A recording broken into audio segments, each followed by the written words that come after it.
জলসার যে উদ্দেশ্য, এই উদ্দেশ্য এবং লক্ষ্য আপনাকে পূর্ণ করতে হবে এবং সেই আশিস এবং কল্যাণ লাভ করতে হবে এবং সেই আশিস এবং কল্যাণ নিজেদের ঝুলি পরিপূর্ণ করতে হবে, যা এই জলসায় পাওয়া যায় এবং যে উদ্দেশ্যে হযরত মসিহ মউদ আলাইহিসসালাম এই জলসার প্রবর্তন করেছেন।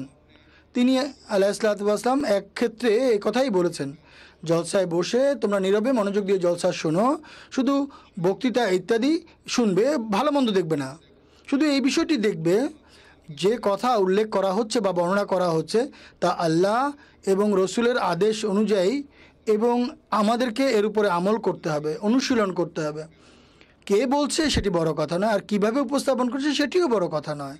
তিনি আলাইহিসসালাম বলছেন, সব ভদ্র মহোদয় মনোযোগ দিয়ে শুনুন, আমি আমার জামাত এবং আমার নিজের জন্য, আমার সাথে এটি পছন্দ করি, এটি চাই।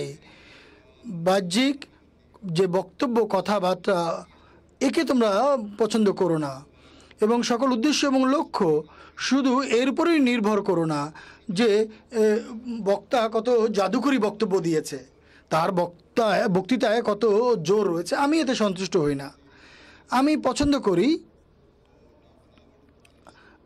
অকৃত্রিমতা, কেননা আমার স্বভাব এবং আমার প্রকৃতি, মানুষের স্বভাব এবং প্রকৃতির দাবি এটি, যে কাজই করা হবে তা যেন আল্লাহর জন্য হয়, যে কথাই বলা হবে তা যেন খোদার খাতিরে বলা হয়।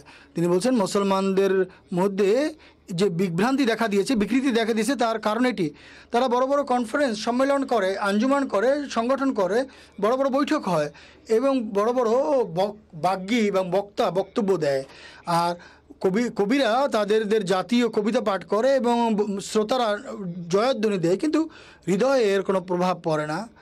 আর এইসব জয়ধ্বনির কারণেই পরবর্তীতে জাতি পতনের শিকার হয়। অতএব এই হচ্ছে সেই উত্তম শিক্ষা এবং নিষ্ঠার মান, যা প্রত্যেক ব্যক্তি এবং প্রত্যেক আহমদীকে নিজেদের দৃষ্টিপটে রাখা উচিত। শুধুমাত্র আমরা শুধু জয়ধ্বনি দেওয়ার জন্য বা আমাদের পছন্দনীয় কথা শুনবো না, বরং আমরা শুনবো সব কথা আল্লাহ এবং তার রসুলের খাতিরে।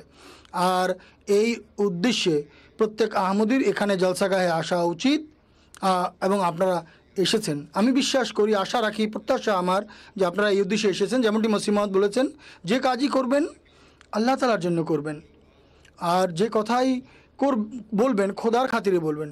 প্রত্যেক ব্যক্তিকে এই নীতি এবং আদর্শকে দৃষ্টিতে রাখতে হবে।